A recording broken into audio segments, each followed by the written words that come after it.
Hi and hello, this is Mahesh. First of all, thank you for being in my YouTube channel. Number system అనే topic సిరీస్ని మనం start చేయడం జరిగింది. దాంట్లో భాగంగానే rational numbers, irrational numbers and decimals వాటన్నిటి గురించి కూడా డిస్కస్ చేయడం జరిగింది. ఈరోజు మనం ప్రైమ్ నంబర్స్, అదేవిధంగా కాంపోజిట్ నంబర్స్, అదేవిధంగా కో ప్రైమ్, ట్విన్ ప్రైమ్, ఇటువంటి బేస్డ్ క్వశ్చన్స్ అనేవి రావచ్చు. సింపుల్గా ఏ విధంగా గుర్తుపెట్టుకోవచ్చు, ప్రైమ్ నంబర్స్ అనేవి చాలా ఉంటాయి. ఒక నంబర్ ప్రైమ్ నంబరా కాదా అనేది మనం ఏ విధంగా గుర్తుపట్టొచ్చు అనే విషయాన్ని కూడా నేను చెప్పడం జరుగుతుంది. వీడియోని ఎండ్ వరకు చూడండి, వితౌట్ ఎనీ రైటింగ్, జస్ట్ పేషెన్స్తో వినండి. ఆ తర్వాత మీరు రాసుకోవచ్చు. ఫస్ట్ వినండి, తర్వాత మీరు రాసుకోవచ్చు. ఆఫ్టర్ ద వీడియో మీ యొక్క ఒపీనియన్ని కామెంట్ బాక్స్లో తెలియజేయండి. ఈరోజు టాపిక్ ప్రైమ్ నంబర్స్, ప్రధాన సంఖ్యలు. ఫస్ట్ ప్రధాన సంఖ్యలు అంటే ఏంది? ప్రధాన సంఖ్యలు అంటే రెండే కారణాంకాలు ఉంటాయి. ఒకటి అనే కారణాంకం ఉంటుంది. ప్రతిదానికి ఒకటి అనేది కారణాంకం అవుతుంది. రెండోది అదే సంఖ్య. ఇప్పుడు 3 అన్నాం అనుకో, 3కు 1 కారణాంకం ఉంటుంది. అండ్ అదేవిధంగా 3 కూడా కారణాంకం అవుతుంది. 1 మరియు అదే సంఖ్య కారణాంకం అయితే దాన్ని ప్రధాన సంఖ్యలు అంటారు. రెండే కారణాంకాలు ఉంటాయి ప్రధాన సంఖ్యకు. ఒకటి, రెండోది ఇట్ సెల్ఫ్, అదే అనేది కారణాంకం అవ్వడం జరుగుతుంది అని చెప్పి చెప్పుకోవచ్చు. 2 కారణాంకాలు మాత్రమే ఉంటే అటువంటి సంఖ్యలను ప్రైమ్ నంబర్స్ అంటారు. ప్రైమ్ నంబర్స్ ఎన్ని? 100 లోపు ఉన్న ప్రైమ్ నంబర్స్ ఎన్ని? వాటిని సింపుల్గా ఏ విధంగా గుర్తుపెట్టచ్చో నేను ఇప్పుడు చెప్తాను చూడండి. 100 లోపు ఉన్న ప్రైమ్ నంబర్స్ వచ్చేసరికి 25. ఈ 25ని ఈజీగా ఎట్లా గుర్తుపట్టచ్చు నేను చెప్తాను చూడండి. ఈజీగా మీరు కూడా రాస్తారు after the video. So 25 code వచ్చేసరికి డిడి బీబీసీ బిఏ. ఈ కోడ్ అనేది అందరికీ తెలుసు, ఇంతకుముందు వీడియో కూడా నేను చెప్పడం జరిగింది. బట్ ఈజీగా రికగ్నైజేషన్ ఏ విధంగా చేయాలి చెప్తాను చూడండి. జనరల్గా మనం ఇక్కడి వరకు అయితే రికగ్నైజ్ చేస్తాము. ఓకే, 37 అంటే ఏ టేబుల్లో రాదు కాబట్టి ఇది ప్రైమ్ అని చెప్తాం. తర్వాత వచ్చేవి చాలా డిఫికల్ట్గా మనం ఫీల్ అవుతూ ఉంటాం. అటువంటివి కూడా ఈజీగా నేను చెప్తాను చూడండి. డి వచ్చేసరికి డి అంటే 4, ఏ అంటే 1, బి అంటే 2, సి అంటే 3, డి అంటే 4. ఇది మీకు తెలుసు. నెక్స్ట్ చూద్దాం. 1 to 10 వరకు ఇది, 11 to 20 వరకు ఇది, 21 నుంచి 30 వరకు ఇది. ఇట్లా ఈ విధంగా మనం తీసుకోవచ్చు. 1 to 10 వరకు ఇది, 11 to 20 వరకు ఇది, 21 to ఈ విధంగా మీరు రాసేసుకోండి. సో సింపుల్గా మనం చెప్పొచ్చు. సో చూసినట్లయితే 1 to 10 వరకు 4 ఉంటాయి కాబట్టి డి. ఒకటి వచ్చేసరికి 2, 3, 5, 7. సో మనకి ఈవెన్ నంబర్లో సరి సంఖ్యల్లో ఒకే ఒక ప్రైమ్ ఉంటుంది, అది 2. సరి సంఖ్యల్లో ఏదైనా ప్రైమ్ ఉందంటే అది 2 మాత్రమే, తర్వాత ఏది ఉండవు. 2, 3, 5, 7, 10 వరకు ఉన్న సంఖ్యలు 4. తర్వాత నెక్స్ట్ 11 నుంచి 20 వరకు అయితే 11, 13, 17, 19. ఓకే, ఇక్కడ వరకు మనం సింపుల్గా రాయొచ్చు. నెక్స్ట్ బి 21 నుంచి 30 వరకు రెండే ఉంటాయి. బి అంటే రెండే కాబట్టి 23, 29. ఇక్కడ చూసినట్లయితే నెక్స్ట్ 31 నుంచి 39 వరకు రెండే ఉంటాయి. 31, 37. ఇక్కడ 39 అంటే 3 టేబుల్లో వచ్చేస్తుంది, అది మీకు తెలిసిందే. నెక్స్ట్ ఏ విధంగా రాయాలో నేను చెప్తాను చూడండి. సో చూడండి, ఇక్కడ ఫస్ట్ చూసుకోండి. 11 తీసుకోండి, 11 లేకపోతే చూసుకోండి 11కి 30 కలపండి. 11కి 30 కలిపితే ఏమవుతుంది? 41 అనేది ప్రైమ్. తర్వాత దీనికి 30 కలపండి, 43. తర్వాత కూడా 30 కలపండి, 47. మనకి ఎన్ని కావాలా? 3నే కావాలా. ఆల్రెడీ 3 వచ్చింది. ఇప్పుడు 19కి 30 కలిపినాం అనుకో 49 వస్తుంది. 49 అనేది 7 టేబుల్లో ఆల్రెడీ వస్తుంది కాబట్టి క్యాన్సిల్. ఈ విధంగా డైరెక్ట్ 11కి 30 కలిపితే 41, 13కి 30 కలిపితే 43, 17కి 30 కలిపితే 47. ఈజీగా మనం రాబట్టచ్చు. నెక్స్ట్ విధంగా చూడండి. నెక్స్ట్ చూసినట్లయితే వీటికి 30 కలిపినాం అనుకో 23 + 30, 53. ఆ తర్వాత 29 + 30, 59. ఈ విధంగా సింపుల్గా మనం రాసేసుకోవచ్చు. నెక్స్ట్ చూసినట్లయితే దీనికి 31 + 30, 61. ఆ తర్వాత 67. ఆ తర్వాత నెక్స్ట్ చూసినామైతే ఇక్కడ చూసినట్టయితే చూసుకోండి 41 + 30, 71. 41 + 30, 73. 41 + 30, 77. ఇక్కడ చూసుకోండి 77 అనేది 11 టేబుల్ వస్తుంది. ఇది ఒక్కటి గుర్తుంచుకోండి. 77 క్యాన్సిల్ చేస్తే మనం 79 రాస్తాం. ఇది ఒక్కటి గుర్తుంచుకోండి. నెక్స్ట్ చూసినట్లయితే 53 + 30, 83. 59 + 30, 89. చూసినట్లయితే లాస్ట్ది ఒకటి 97. ఇది కూడా మీకు తెలుసు. ఈ విధంగా మనం సింపుల్గా రాయొచ్చు. 11 నుంచి తీసుకోండి 30 తీసుకోండి. ఇక్కడ మనకి డిఫికల్ట్గా అనిపించే రెండే, 49 అవసరమే లేదు, ఎందుకంటే 3 రాయమన్నాడు కాబట్టి లాస్ట్ తీసేయాలి.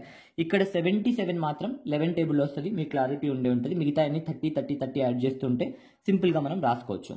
సో ఈజీగా మనం ఇప్పుడు 11 రాసాం అనుకోండి, 11, 13, 17, 19 రాసాం అనుకోండి, 30 కూడితే ఆటోమేటిక్ వస్తుంది. ఇక్కడ ఏమొస్తుంది? 41, 43, 47, 49. మనకు కావాల్సింది 3నే కాబట్టి 49ని తీసేస్తాం.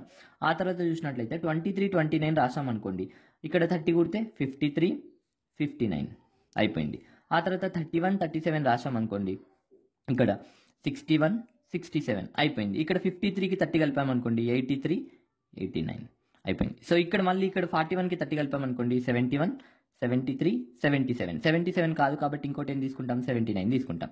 దాదాపు మొత్తం వచ్చేసాయి చూసుకోండి. సో ఈ విధంగా మనం సింపుల్గా రాసేయచ్చు. సో దీన్ని బేస్డ్గా సో ఇంతకుముందు ఇది ఎక్కడైనా చూస్తుంటే కామెంట్ చేయండి. ఫస్ట్ టైం నేను చెప్తున్నాను, మేబీ మీరు ఎక్కడ చూసుండరు. చాలా సింపుల్గా మనం ఏ విధంగా గుర్తుపెట్టుకోవాలి, సో ఏ విధంగా గుర్తుపెట్టుకోవాలి అనే విషయాన్ని నేను ఇక్కడ చెప్పడం జరిగింది. మీకు సింపుల్ అనిపిస్తే ఖచ్చితంగా కామెంట్ రూపంలో తెలియజేయండి.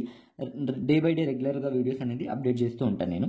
నెక్స్ట్ చూసినట్లయితే ప్రైమ్కి సంబంధించి, సో ఒక సంఖ్య ప్రైమ్ నంబరా కాదా, ఒక నంబర్ ఇచ్చారనుకోండి, అది ప్రైమా కాదా, ప్రైమా కాదా తెలియాలంటే ఏ విధంగా మనం చెప్పొచ్చు అనే విషయాన్ని మనం డిస్కస్ చేద్దాం. చూడండి, ఒక నంబర్ చూడగానే ఇది ప్రైమా కాదా అనేది ఏ విధంగా చెప్పొచ్చు, అండ్ ఆ నంబర్ చూడగానే ఎన్ని రకాలుగా మనం ప్రైమో కాదో చెక్ చేయొచ్చు అనే విషయాన్ని కూడా నేను ఇక్కడ మీకు క్లారిటీ ఇవ్వడం జరుగుతుంది. మ్యాక్సిమం ఇది అందరికీ తెలిసే ఉండొచ్చు, 6k ± 1 రూపంలో ప్రైమ్ నంబర్స్ని రాయొచ్చు అని. బట్ చాలా మందికి ఇంకా క్లారిటీ లేకుండానే ఉంటుంది. అసలు రాయొచ్చా లేదా, ప్రైమ్ని ఏ విధంగా సింపుల్గా ఐడెంటిఫై చేయొచ్చు మనం అనే విషయాన్ని నేను డిస్కస్ చేస్తాను. చూడండి, 3 కంటే పెద్దదైన ప్రైమ్ నంబర్ని, అంటే 2, 3 స్టార్టింగ్ 2 ఉంటుంది, తర్వాత 3 కంటే పెద్దదైంది మాత్రమే ఈ విధంగా రాయొచ్చు మనం. ఎట్లా, 6k ± 1. 6k ± 1 అంటే ఏంది, 6k + 1 ఒకటి, 6k - 1 ఒకటి. 6k - 1 అంటే ఏంది అంటే 6k + 5 అన్నమాట. 6k + 5 రూపంలో రాయొచ్చు దాన్ని. ఎట్లా, ఒక ప్రధాన సంఖ్యని, 3 కంటే పెద్దదైన ప్రధాన సంఖ్యని 6k + 1 లేదా 6k + 5 రూపంలో రాయొచ్చు. అంటే ఒక్క మాటలో చెప్పాలంటే, ఒక సంఖ్యని 6 చేత మనం భాగించినామనుకో, శేషం 1 వచ్చినా శేషం 5 వచ్చినా అది ప్రధాన సంఖ్య అయ్యే ఛాన్సెస్ ఉంటాయి. చాలా జాగ్రత్తగా వినండి, ప్రధాన సంఖ్య అయ్యే ఛాన్సెస్ ఉంటాయి ఖచ్చితంగా. 6k + 1 లేదా 6k + 5 రూపంలో ఉంటే అది ప్రధాన సంఖ్య అని చెప్పలేము. అయ్యే ఛాన్సెస్ ఉంటాయి. వేరేవి కూడా 6k + 1 రూపంలో ఉండొచ్చు, 6k + 5 రూపంలో కూడా ఉండొచ్చు. క్లారిటీ లేకపోతే ఒక్క 2 మినిట్స్ చూడండి, మీకు క్లారిటీ వస్తుంది. అంటే ఏదైనా ప్రధాన సంఖ్యను తీసుకో, దాన్ని ఏ విధంగా రాయొచ్చు అంటే, 3 కంటే పెద్దదైన ఏ ప్రధాన సంఖ్యను తీసుకున్నా 6 చేత భాగిస్తే శేషం 1 అన్న వస్తుంది, శేషం 5 అన్న వస్తుంది. మరి 6 చేత భాగించినప్పుడు శేషం 1 లేదా 5 వచ్చే ప్రతీది ప్రధాన సంఖ్యన అంటే కాదు. చెప్తాను చూడండి. ఇక్కడ చూసినట్టయితే మనం 11 తీసుకున్నాం. ఇక్కడ చూసినట్టయితే 11 6 చేత భాగించినప్పుడు ఏం రావాలా, 6 చేత భాగించినప్పుడు మనకు శేషం ఎంత రావాలా, 1 అన్న రావాలా శేషం, లేదా 5 అన్న రావాలా. ఈ 2 వస్తే దాన్ని ప్రైమ్ అని చెప్పేసి చెప్పొచ్చు. ఇప్పుడు 6 చేత భాగించినాం అనుకో, 6 1 6, 6 1 6, ఎంత మిగిలింది, 5 మిగిలింది. కాబట్టి ఇప్పుడు 11 ఏంది, 11 ప్రైమ్ అని చెప్పేసి చెప్పొచ్చు. నెక్స్ట్ చూసినట్టయితే ఇంకా 7/6 అనుకున్నాం అనుకోండి, ఇక్కడ 6 1 6, 6 1 6, 1 మిగిలింది కాబట్టి ఇది కూడా ప్రైమ్ అని చెప్పేసి చెప్పుకోవచ్చు. ఇక్కడ చూసినట్లయితే 17/6, 17/6 అంటే ఇక్కడ 6 1 6, 6 2 12, 12 పోతే ఎంత మిగులుతుంది, 5 మిగులుతుంది కాబట్టి 5 మిగిలింది. చూసుకోండి, సో మనం ప్రధాన సంఖ్యని 6 చేత భాగించినప్పుడు శేషం 1 కానీ 5 కానీ వస్తుంది. సో శేషం 1 కానీ 5 కానీ వస్తే అది ఖచ్చితంగా ప్రైమ్ నంబరా అంటే ప్రైమ్ నంబర్ అవ్వచ్చు, అవ్వకపోవచ్చు. బట్ ప్రైమ్ నంబర్ మాత్రం 1, 5 శేషాలనే ఇస్తుంది. చూడండి, ఇక్కడ 25 అనేది ప్రైమ్ నంబర్ కాదు. ఇది ప్రైమా కాదు, ప్రైమ్ కాదు. కానీ ఇక్కడ చూసినట్టయితే 6 చేత భాగించమంటే 6 1 6, ఇక్కడ చూసినట్లయితే 6 4 24, ఎంత ఉంటుంది, శేషం 1 ఇచ్చింది. సో చూసినట్టయితే 6 చేత భాగించినప్పుడు 1 కానీ 5 కానీ శేషం ఇస్తే అది ప్రైమ్ నంబరే. బట్ ప్రతిదీ ప్రైమ్ అయిపోదు, కొన్ని అయితే కొన్ని కావు. మనకి ఎలిమినేషన్ మెథడ్లో మేబీ ఇది యూజ్ అవ్వచ్చు, దీన్ని పెట్టుకుందాం. నెక్స్ట్ చూద్దాం. చూడండి, ప్రైమ్ నంబర్స్కి సంబంధించిన ప్రాబ్లమ్స్ డిస్కస్ చేసే ముందు ఈ ఫార్ములాస్ ఒకసారి చెక్ చేద్దాం. ఈ ఫార్ములాస్ మరి గుర్తుంచుకోవాలంటే అవసరం లేదు. అవసరం లేనప్పుడు ఎందుకు రాశాను అంటే అవసరమే, కానీ మీరు గుర్తుంచుకోవాల్సిన అవసరం లేదు. ఇక్కడ నేను ఈ ఫార్ములాస్ అన్నీ మీకు వచ్చు, ఆల్రెడీ ప్రిపరేషన్లో ఉన్న వాళ్ళైతే మ్యాక్సిమం ఇవన్నీ వచ్చినవే. బట్ ఇక్కడ n ఈవెన్ అయినప్పుడు, n ఆడ్ అయినప్పుడు ఈ విధంగా రాయడం వల్ల మీకు కొంచెం కష్టంగా అనిపించవచ్చు. బట్ మ్యాక్సిమం మీకు ఇవన్నీ తెలిసే ఉంటాయి. ఒక్కసారి నేను డిస్కస్ చేసి తర్వాత క్వశ్చన్స్లోకి వెళ్ళడం జరుగుతుంది. ప్రైమ్ నెంబర్స్ క్వశ్చన్స్ గురించి మనం డిస్కస్ చేద్దాం. n ఆడ్ అయినప్పుడు a⁴n - b⁴n = a + b × a - b అనేది a⁴n - b⁴n భాగిస్తుంది.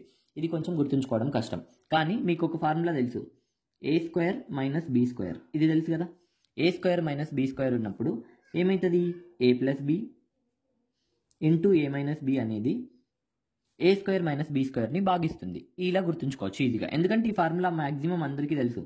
స్క్వేర్ అంటే ఇక్కడ చూడండి ఈవెనా. సో మీరు తెలియనప్పుడు ఈ ఫార్ములా రాసుకోండి. ఒకటి ఈవెన్ ఫార్ములా రాసుకోండి. A square minus B square రాసాం అనుకోండి, A square minus B square equal to A plus B into A minus B. A square minus B square అన్నప్పుడు A plus B into A minus B అనేది A square minus B స్క్వేర్ని భాగిస్తుంది అని మనకు తెలుసు. Next చూసినట్లయితే ఎన్ add అయినప్పుడు, add కదా, ఏ క్యూబ్ది రాసుకుందాం ఇప్పుడు. A cube minus B cube. A cube minus B cube ఏంది, ఏ మైనస్ బీ. ఇక్కడ ఏముంటుందో అదే ఉంటుంది. తర్వాత చూసినట్లయితే మొత్తం ప్లేస్ ఉంటుంది A square AB plus B square. ఇది కూడా మీకు తెలుసు. ఇవి మైనస్కి సంబంధించినవి. చూడండి మైనస్కి సంబంధించింది ఒకటి ఈవెన్ ఉన్నప్పుడు, ఇక్కడ మనం మైనస్కి సంబంధించిన ప్రాబ్లమ్స్ డిస్కస్ చేస్తున్నాం. ఇక్కడ స్క్వేర్, ఇక్కడ క్యూబ్. స్క్వేర్ అంటే ఈవెన్, క్యూబ్ అంటే ఆడ్. స్క్వేర్ ఉన్నప్పుడు ఏ ప్లస్ బీ భాగిస్తుంది, ఏ మైనస్ బీ భాగిస్తుంది. క్యూబ్ ఉన్నప్పుడు ఓన్లీ ఏ మైనస్ బీనే భాగిస్తుంది. ఇది కూడా భాగిస్తుంది, ఇది అవసరం లేదు మనకి. సో చూసినట్లయితే మనం సింపుల్గా దీన్ని గుర్తుపెట్టుకోవచ్చు. మాక్సిమం మీకు తెలిసే ఉంటుంది, బట్ ఇది ఈ విధంగా చూసేసరికి కన్ఫ్యూజ్ అయ్యి ఉంటారు. నెక్స్ట్ చూసినట్లయితే ఇక్కడ ఎన్ ఆడ్ ఉన్నప్పుడు, అంటే ఇక్కడ కూడా మనం ఆడ్ అంటే క్యూబ్ తీసుకుంటాం కదా, cube. A cube plus B cube equal to ఏంది, A plus B A square minus AB plus B square. So చూసుకోండి A cube plus B cube ఉన్నప్పుడు A plus B. A minus B అంటే A minus B, plus ఉంది, minus ఉంటే minus ఉంది. ఇప్పుడు ఆర్ట్కి సంబంధించిన దాంట్లో దీన్ని అబ్జర్వేషన్ చేసుకోండి. ఇది నెక్స్ట్ మనం ప్రాబ్లమ్స్ డిస్కస్ చేద్దాం. చూడండి ఇక్కడ చూసినట్లయితే ఇది అడుగుతాడు. ఇది రెండు రకాలుగా అడగచ్చు. ఇది దేని చేత భాగించబడుతుంది అని ఒకటి అడగచ్చు. రెండోది వచ్చేసరికి ఇది ప్రైమా కాదా, కాంపోజిటా లేదా ప్రైమా అని చెప్పేసి కూడా అడగచ్చు. ఇప్పుడు మనం డిస్కస్ చేద్దాం. చూడండి ఇక్కడ చూడండి, ఇది ప్రైమా కాదా. ప్రైమ్ కాకపోతే వేడి చేత భాగించబడుతుంది అనేది కూడా ఆప్షన్లో నేను ఇవ్వడం జరిగింది. చూడండి 99 పవర్ 100 మైనస్ 1 ఇచ్చారు. ఇక్కడ చూసినట్లయితే పవర్లో 1కి పవర్లో ఏమన్నా మనం ఉంచినా కూడా అది 1 లాగే ఉంటుంది కాబట్టి ఇక్కడ కూడా 100 తీసుకుందాం. చూడండి ఇక్కడ 100 అనేది ఈవెనా ఆడా, ఈవెన్ కాబట్టి ఇక్కడ చూసినట్లయితే 99 పవర్ 100 మైనస్ 1 పవర్ 100. ఇక్కడ చూసినట్లయితే ఇక్కడ ఏంది ఈవెన్ కాబట్టి, ఈవెన్ అంటే ఏం రాసుకోవచ్చు, A square minus B square equal to ఏంది, A minus B into A plus B. రెండు కూడా మనకు వస్తాయి. ఏ మైనస్ బి అంటే ఎంత, ఇది ఏ, 99 అంటే ఏ కదా, A equal to 99, B equal to ఎంత 1. సో ఇప్పుడు చూసినట్లయితే ఏ మైనస్ బి అంటే ఎంత అవుతుంది, 98 అవుతుంది. ఏ ప్లస్ బి అంటే ఎంత అవుతుంది, 100 అవుతుంది. అంతే కదా. సో ఇప్పుడు 98 answer, 100 answer. So A and B అనేది ఆన్సర్. ఇది ప్రైమా కాదంటే కాదు, ఎందుకంటే ఆల్రెడీ 98 టేబుల్లో వస్తుంది, 100 టేబుల్లో కూడా వస్తుంది అని చెప్పేసి మనం చెప్పుకోవచ్చు. ప్రైమా కాదా అంటే A square minus B square equal to A minus B A plus B అనేది ఏ స్క్వేర్ మైనస్ బీ స్క్వేర్ని భాగిస్తుంది కాబట్టి ఇది ప్రైమ్ కాదు. ఏ టేబుల్లో వస్తుంది అంటే కూడా మనం చూడండి 143 అనేది ప్రైమా కాదా. చూసిన వెంటనే ఏ విధంగా చెప్పొచ్చు, ఎన్ని రకాలుగా చెప్పొచ్చు అనేది డిస్కస్ చేస్తాం. చూడండి 143 అనేది ఏ స్క్వేర్కి దగ్గరగా ఉందో చూడండి. మీకు తెలుసు 144 అనేది 12 స్క్వేర్. సో ఏ స్క్వేర్కి దగ్గరగా ఉందో ఫస్ట్ చూడండి, మనం ఐడెంటిఫై చేయడానికి సింపుల్గా ఉంటుంది. సో దీన్ని ఏ విధంగా రాసుకోవచ్చు, 144 మైనస్ 1గా రాసుకోవచ్చు. 144 అంటే ఎంత, 12 స్క్వేర్. ఇక్కడ 1 అంటే ఎంత, 1 స్క్వేర్. ఇప్పుడు చూసినట్లయితే ఇక్కడ 12 స్క్వేర్ 1 స్క్వేర్ అంటే ఇది A square minus B square రూపంలో ఉంది కదా. ఏ స్క్వేర్ మైనస్ బీ స్క్వేర్ని A minus B into A plus B భాగిస్తుంది కాబట్టి ఇది ప్రైమా అంటే కాదు అని చెప్పేసి చెప్పుకోవచ్చు. ఏ టేబుల్లో భాగిస్తుంది అంటే కూడా ఈజీగా 11 అని చెప్పేసి చెప్పుకోవచ్చు. సో ఈ విధంగా మనం గుర్తుపట్టచ్చు. సింపుల్గా గుర్తుపట్టడానికి మనకి మామూలుగా తెలిసింది ఏంటంటే 143 అంటే ఏ స్క్వేర్కి దగ్గరగా ఉంది అంటే 11 12కి మధ్యలో ఉంది. ఇంకా చెప్పాలంటే 12కి దగ్గరగా ఉంది కాబట్టి 12 వరకు ఉండే అన్ని ప్రైమ్స్లతో చెక్ చేయండి. ప్రైమ్ ఏంది 12 వరకు ఉండేది, 1 2, రెండోది 3, మూడోది 5, 7, 11. ఈ టేబుల్లోనే రావచ్చు, లేదంటే రాదు. 2 టేబుల్లో వస్తుంది అంటే రాదు. 3 టేబుల్ అంటే ఇక్కడ 3 ఇక్కడ 5 అవుతుంది కాబట్టి రాదు. 5 టేబుల్లో కూడా రాదు. 7 టేబుల్లో చూసినట్లయితే 14 అంటే రాదు. నెక్స్ట్ 11 టేబుల్లో చూసినట్లయితే ఇక్కడ 143 అన్నాం అనుకో, 11 1 11 11 3 11 టేబుల్లో వస్తుంది అని చెప్పేసి చెప్పుకోవచ్చు. సో ఈ విధంగా కూడా మనం చెక్ చేయొచ్చు ప్రైమా కాదా అని చెప్పేసి. ఇంకోటి ఏంది, 143/6 చేసాం అనుకోండి. 6 టేబుల్లో చేస్తే ఇక్కడ ఏమవుతుంది, 6 1 6, 6 2 12. ఇక్కడ ఎంత ఉంటుంది, 3 ఉంటుంది. అంటే 6 3 18 అంటే 5 మిగిలింది. సో 6 చేత భాగించినప్పుడు ఏమవుతుంది, ఒక ప్రధాన సంఖ్యను 6 చేత, ప్రైమ్ నంబర్ని 6 చేత భాగించినప్పుడు శేషం ఎంత వస్తుంది, అయితే 1 వస్తుంది లేదా 5 వస్తుంది. ఈ 2 వస్తే కూడా ప్రైమ్ నంబర్ అయ్యే ఛాన్స్ ఉంటుంది. కాబట్టి ఈ 3 రకాలుగా మనం ఏం చేయొచ్చు అంటే చెక్ చేసుకోవచ్చు. మనకి త్రో ఆప్షన్లో ఉంటాయి కాబట్టి ఆప్షన్లలో ఏదో ఒకటి మనకి చెక్ అయిపోతుంది. మనకి ఈజీగా మనం ఫైండ్ అవుట్ చేయడానికి సింపుల్గా మనం చెప్పచ్చు. ఇది కూడా ప్రైమా కాదంటే 2000, ఇక్కడ 2007, ఆ తర్వాత ఇక్కడ 1, ఇక్కడ కూడా 2007 రాసుకోవచ్చు కదా. ఇక్కడ చూసినట్లయితే ఇది ఆడ్ అంటే ఏంది, A cube plus B cube. A cube plus B cube equal to ఏంది? A plus B. A square minus AB plus B square ఈజీగా మనం ఫైండ్ అవుట్ చేయొచ్చు.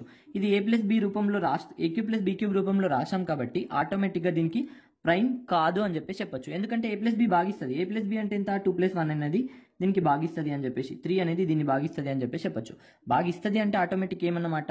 ఇది ప్రైమ్ కాదు అని చెప్పేసి చెప్పుకోవచ్చు. నెక్స్ట్ చూద్దాం. చూడండి 143 అనేది ప్రైమా కాదా? చూసిన వెంటనే ఏ విధంగా చెప్పొచ్చు, ఎన్ని రకాలుగా చెప్పొచ్చు అనేది డిస్కస్ చేస్తాం. చూడండి 143 అనేది ఏ స్క్వేర్కి దగ్గరగా ఉందో చూడండి. మీకు తెలుసు 144 అనేది 12 స్క్వేర్. సో ఏ స్క్వేర్కి దగ్గరగా ఉందో ఫస్ట్ చూడండి, మనం ఐడెంటిఫై చేయడానికి సింపుల్గా ఉంటుంది. సో దీన్ని ఏ విధంగా రాసుకోవచ్చు? 144 - 1గా రాసుకోవచ్చు. 144 అంటే ఎంత? 12 స్క్వేర్. ఇక్కడ 1 అంటే ఎంత? 1 స్క్వేర్. ఇప్పుడు చూసినట్లయితే ఇక్కడ 12 స్క్వేర్ 1 స్క్వేర్ అంటే ఇది A square minus B square రూపంలో ఉంది కదా. ఏ స్క్వేర్ మైనస్ బీ స్క్వేర్ని A minus B into A plus B భాగిస్తుంది కాబట్టి ఇది ప్రైమా అంటే కాదు అని చెప్పేసి చెప్పుకోవచ్చు. ఏ టేబుల్లో భాగిస్తుంది అంటే కూడా ఈజీగా 11 అని చెప్పేసి చెప్పుకోవచ్చు. సో ఈ విధంగా మనం గుర్తుపట్టచ్చు. సింపుల్గా గుర్తుపట్టడానికి మనకి మామూలుగా తెలిసింది ఏంటంటే 143 అంటే ఏ స్క్వేర్కి దగ్గరగా ఉంది అంటే 11, 12కి మధ్యలో ఉంది. ఇంకా చెప్పాలంటే 12కి దగ్గరగా ఉంది. కాబట్టి 12 వరకు ఉండే అన్ని ప్రైమ్స్లతో చెక్ చేయండి. ప్రైమ్ ఏంది 12 వరకు ఉండేది? 1, 2, రెండోది 3, మూడోది 5, 7, 11. ఈ టేబుల్లోనే రావచ్చు, లేదంటే రాదు. 2 టేబుల్లో వస్తుంది అంటే రాదు. 3 టేబుల్ అంటే ఇక్కడ 3, ఇక్కడ 5 అవుతుంది కాబట్టి రాదు. 5 టేబుల్లో కూడా రాదు. 7 టేబుల్లో చూసినట్లయితే 14 అంటే రాదు. నెక్స్ట్ 11 టేబుల్లో చూసినట్లయితే ఇక్కడ 143 అని అనుకో, 11 1 11, 11 3 11 టేబుల్లో వస్తుంది అని చెప్పేసి చెప్పుకోవచ్చు. సో ఈ విధంగా కూడా మనం చెక్ చేయొచ్చు ప్రైమా కాదా అని చెప్పేసి. ఇంకోటి ఏంది? 143/6 చేసాం అనుకోండి. 6 టేబుల్లో చేస్తే ఇక్కడ ఏమవుతుంది? 6 1 6, 6 2 12. ఇక్కడ ఎంత ఉంటుంది? 3 ఉంటుంది. అంటే 6 3 18 అంటే 5 మిగిలింది. సో 6 చేత భాగించినప్పుడు ఏమవుతుంది? ఒక ప్రధాన సంఖ్యను 6 చేత, ప్రైమ్ నంబర్ని 6 చేత భాగించినప్పుడు శేషం ఎంత వస్తుంది? అయితే 1 అని వస్తుంది, లేదా 5 అని వస్తుంది. ఈ రెండు వస్తే కూడా ప్రైమ్ నంబర్ అయ్యే ఛాన్స్ ఉంటుంది. కాబట్టి ఈ 3 రకాలుగా మనం ఏం చేయొచ్చు అంటే చెక్ చేసుకోవచ్చు. మనకి త్రో ఆప్షన్లో ఉంటాయి కాబట్టి ఆప్షన్లలో ఏదో ఒకటి మనకి చెక్ అయిపోతుంది. మనకి ఈజీగా మనం ఫైండ్ అవుట్ చేయడానికి సింపుల్గా మనం చెప్పచ్చు. ఇది కూడా ప్రైమా కాదంటే 2000, ఇక్కడ 2007, ఆ తర్వాత ఇక్కడ 1, ఇక్కడ కూడా 2007 రాసుకోవచ్చు కదా. ఇక్కడ చూసినట్లయితే ఇది ఆడ్ అంటే ఏంది? A cube plus B cube. A cube plus B cube equal to ఏంది? A plus B. A square minus AB plus B square ఈజీగా మనం ఫైండ్ అవుట్ చేయొచ్చు. ఇది ఏ ప్లస్ బి రూపంలో ఏ క్యూబ్ ప్లస్ బీ క్యూబ్ రూపంలో రాసాం కాబట్టి ఆటోమేటిక్గా దీనికి ప్రైమ్ కాదు అని చెప్పేసి చెప్పొచ్చు. ఎందుకంటే ఏ ప్లస్ బి భాగిస్తుంది. ఏ ప్లస్ బి అంటే ఎంత? 2+1 అనేది దీనికి భాగిస్తుంది అని చెప్పేసి, 3 అనేది దీన్ని భాగిస్తుంది అని చెప్పేసి చెప్పొచ్చు. భాగిస్తుంది అంటే ఆటోమేటిక్ ఏమన్నమాట? ఇది ప్రైమ్ కాదు అని చెప్పేసి చెప్పుకోవచ్చు. నెక్స్ట్ చూద్దాం. నెక్స్ట్ కవల ప్రధాన సంఖ్యలు ట్విన్ ప్రైమ్స్ అని చెప్పేసి అంటుంటాం. సో ఇవి ఎన్ని ఉంటాయి అంటే 100 వరకు 8 ఉంటాయి, ఆ తర్వాత 200 వరకు 6 ఉంటాయి, ఆ తర్వాత 2 ఉంటాయి. 8 6 2 అని చెప్పేసి గుర్తుంచుకోండి. సో వీటిని కూడా ఏ విధంగా గుర్తించవచ్చు? ట్విన్ ప్రైమ్స్ అంటే ఏంది? ఫస్ట్ రెండు ప్రధాన సంఖ్యల యొక్క భేదం 2 ఉంటే వాటిని ఏమంటామంటే ట్విన్ ప్రైమ్స్ అంటారు. ట్విన్ ప్రైమ్స్ అని చెప్పేసి చెప్పడం జరుగుతుంది. వాటి రెండిటి మధ్య డిఫరెన్స్ అనేది 2 ఉంటుంది. ప్రధాన సంఖ్యల యొక్క డిఫరెన్స్ 2 ఉంటే దాన్ని ట్విన్ ప్రైమ్స్ అని చెప్పేసి అంటుంటాం. ఇవి 100 వరకు 8 ఉంటాయి. వాటిని కూడా మనం ఈజీగా గుర్తించవచ్చు. ఏ విధంగా గుర్తించవచ్చు చూద్దాం. ఇక్కడ 3, 5 ఇది మనకి ఈజీగా గుర్తుపట్టవచ్చు. ఆ తర్వాత చూసినట్లయితే 5, 7, ఆ తర్వాత చూసినట్లయితే 10 వరకు 2 ఉంటాయి. ఆ తర్వాత చూసినట్లయితే 11, 13, ఆ తర్వాత చూసినట్లయితే 17, 19, ఆ తర్వాత చూసినట్లయితే 29, 31, ఆ తర్వాత చూసినట్లయితే 41, 43. ఇక్కడ 6 మనం ఈజీగా గుర్తుపెట్టచ్చు. ఎందుకంటే 41, 43 ఆటోమేటిక్గా మనం గుర్తించవచ్చు. సో ఈ 4 అయితే మనం ఈజీగా గుర్తుపెట్టుకోవచ్చు. మిగతాయి మాత్రమే మనం గుర్తుపెట్టుకోవాలి. ఇక్కడ చూసినట్లయితే 11, 13 అని ఉందనుకోండి. 11, 13 అంటే దానికి 30 యాడ్ చేస్తే ఏమవుతుంది? 41, 43. సో చూడండి 11కి 30 యాడ్ చేస్తే 41, 43 రావడం జరుగుతుంది. ఇప్పుడు 29కి 30 యాడ్ చేసాం అనుకోండి 59, ఇక్కడనేమో 61. నెక్స్ట్ చూసినట్లయితే ఇక్కడ 30 యాడ్ చేసాం అనుకోండి 71, 73. సో ఇక్కడ కంప్లీట్ అయిపోయాయి చూడండి 80 కూడా. సో కంప్లీట్ అయితే అవ్వడం జరిగింది అని చెప్పేసి మనం చెప్పుకోవచ్చు. సో మనం గుర్తుంచుకోవాల్సింది ఎక్కడి వరకు అంటే 3, 5 ఈజీగా గుర్తించవచ్చు మనం. 5, 7 కూడా ఈజీగా మనం గుర్తించవచ్చు. ఆ తర్వాత 11, 13 ఈజీగా గుర్తించవచ్చు. 17, 19 కూడా ఈజీగా గుర్తించవచ్చు. తర్వాత మనం గుర్తుంచుకోవాల్సింది ఒకటే 29, 31. ఈ 5 గుర్తుంటే మిగతా అన్ని కూడా మనం గుర్తించవచ్చు. ఎందుకంటే ఇక్కడ మనం యాడ్ చేసాం అనుకోండి, ఎంత వస్తుంది? 29. ఇక్కడ 30 యాడ్ చేస్తే 11కి 41, 43 అనేది రావడం జరుగుతుంది. ఆ తర్వాత ఇక్కడ చూసినట్లయితే 59, 61 అనేది రావడం జరుగుతుంది. ఆ తర్వాత ఇక్కడ చూసినట్లయితే 71, 73 అనేది రావడం జరుగుతుంది. ఒకవేళ మీరు ఇక్కడ చెక్ చేయాలనుకున్నారనుకో 47, 49 అనేది 7 టేబుల్ వస్తుంది కాబట్టి ఇది కాదు అని చెప్పేసి ఇట్లాగా చెప్పేయచ్చు.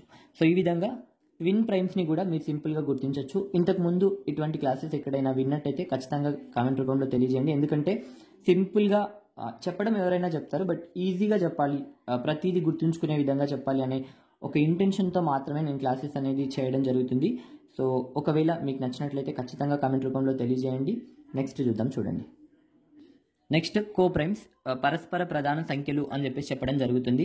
కోప్రైమ్స్ అంటే ఏమీ లేదు, ఏవైనా రెండు సంఖ్యలకి ఒకటి తప్ప వేరే ఉమ్మడి కారణాంకం లేకపోతే. ఉమ్మడి కారణాంకం అంటే ఆ రెండు కూడా ఒక టేబుల్లో తప్ప, ఒక టేబుల్లో అంటే 1 టేబుల్లో తప్ప ఆ రెండు మిగతా ఏ టేబుల్లో కూడా రావద్దు. వేరే వేరే టేబుల్లో వస్తే ఓకే. ఇక్కడ ఎగ్జాంపుల్ చెప్పాలంటే ఇక్కడ ఒకటి 4 ఉంది, ఆ తర్వాత 9 ఉంది. ఇక్కడ 4కి 2 టేబుల్ వస్తుంది, అది ఓకే. 3 టేబుల్ అనేవి 9కి వస్తుంది. అట్లా కాదు, ఈ రెండు కూడా ఒక టేబుల్లో తప్ప ఈ రెండు కలిసి ఏ టేబుల్లో రావు. అట్లాంటి వాటిని ఏమంటారు అంటే పరస్పర ప్రధాన సంఖ్యలు అని చెప్పి చెప్పుకోవచ్చు. ఈ పరస్పర ప్రధాన సంఖ్యలు ప్రైమ్స్ కావాల్సిన అవసరం లేదు, ఇవి ప్రధాన సంఖ్యలే కావాల్సిన అవసరం లేదు. కానీ ఈ రెండు కూడి ఏ టేబుల్లో కూడా రావద్దు. ఇంకా ఈజీగా చెప్పాలంటే వేటి యొక్క హెచ్సిఎఫ్ అంటే ఏంది? గాసాబా. ఏ సంఖ్యల యొక్క గాసాబా ఒకటైతే అవుతుందో వాటిని కోప్రైమ్ నంబర్స్, పరస్పర ప్రధాన సంఖ్యలు అని చెప్పేసి చెప్పడం జరుగుతుంది. గాసాబాను ఏ విధంగా చేయాలి అని చెప్పేసి కూడా క్లాసెస్ అయితే ఉన్నాయి, చూడండి. సో వేటి యొక్క గాసాబా ఒకటైతే అవుతుందో వాటిని ఏమంటాము? కోప్రైమ్స్, పరస్పర ప్రధాన సంఖ్యలు అని చెప్పేసి చెప్పడం జరుగుతుంది అని చెప్పేసి చెప్పుకోవచ్చు. నెక్స్ట్ చూద్దాం. నెక్స్ట్ సంయుక్త సంఖ్యలు, కాంపోజిట్ నంబర్స్ అని చెప్పేసి చెప్పడం జరుగుతుంది. వీటి కారణాంకాలు ఎన్ని ఉంటాయంటే 2 కన్నా ఎక్కువ కారణాంకాలు ఉంటాయి. 2 కన్నా అంటే 1 కారణాంకం ఉంటుంది, దాదాపు ప్రతి దానికి 1 కారణాంకం ఉంటుంది. అండ్ ఇట్ సెల్ఫ్ అదే సంఖ్య కూడా కారణాంకం ఉంటుంది. ఈ 2 కాకుండా ఇంకా వేరే కారణాంకం ఏది ఉన్నా కూడా దాన్ని ఏమంటాము అంటే సంయుక్త సంఖ్యలు అని చెప్పేసి చెప్పడం జరుగుతుంది. ఇవి 4 నుంచి స్టార్ట్ అవ్వడం జరుగుతుంది. ఇప్పుడు 4 చూసామనుకో, 1వ టేబుల్లో వస్తుంది, 2వ టేబుల్లో వస్తుంది, ఇంకా ఎన్నో టేబుల్లో వస్తుంది అంటే 4వ టేబుల్లో కూడా వస్తుంది. కాబట్టి సో ఈ 3 కారణాంకాలు ఉన్నాయి కాబట్టి దీన్ని ఏమంటాము అంటే సంయుక్త సంఖ్యలు, కాంపోజిట్ నంబర్ అని చెప్పేసి చెప్పుకోవచ్చు. 2 కన్నా ఎక్కువ, 3 ఉండొచ్చు, 4 ఉండొచ్చు, ఎన్నన్నా ఉండొచ్చు, 2 కన్నా ఎక్కువ ఫ్యాక్టర్స్ ఉంటే దాన్ని ఏమంటారు అంటే కాంపోజిట్ నంబర్స్ అని చెప్పేసి చెప్పడం జరుగుతుంది అని చెప్పేసి చెప్పుకోవచ్చు. ఇది ఈ రోజటి క్లాస్. వీటికి సంబంధించిన ప్రాబ్లమ్స్ మనం నెక్స్ట్ సెషన్లో డిస్కస్ చేద్దాం. మీకు నచ్చినట్లయితే ఖచ్చితంగా లైక్ చేయండి, షేర్ చేయండి, మీ యొక్క కామెంట్ రూపంలో మీ యొక్క ఒపీనియన్ని తెలియజేయండి. దాన్ని బట్టి నేను ఇంకా ఎటువంటి చేంజెస్ తీసుకురావాలి, ఎటువంటి ప్రాబ్లమ్స్ చేయాలి, మీకు ఎటువంటి క్లాసెస్ ఎక్స్పెక్ట్ చేస్తున్నారు అనే విషయాన్ని నాకు క్లారిటీ ఇవ్వండి. ఈ క్లాసెస్ అనేది డిఎస్సి వాళ్ళకి కావచ్చు, రైల్వే కావచ్చు, నంబర్ సిస్టమ్ అనే టాపిక్ ఉన్న ప్రతి ఒక్కళ్ళకి ఇన్ డీటెయిల్గా నేను ఎక్స్ప్లెయిన్ చేస్తున్నాను కాబట్టి మీకు చాలా వరకు యూస్ఫుల్గా ఉండడం జరుగుతుంది. Thank you so much. And త్వరలో పెయిడ్ క్లాసెస్ కూడా నేను మీకు కొత్త వర్షన్తో తీసుకురావడం జరుగుతుంది. ఇంతకుముందు కూడా ఉన్నాయి, త్వరలో నేను అప్డేట్ చేస్తాను వాటి గురించి. Thank you so much for watching. Thank you so much. Have a nice day.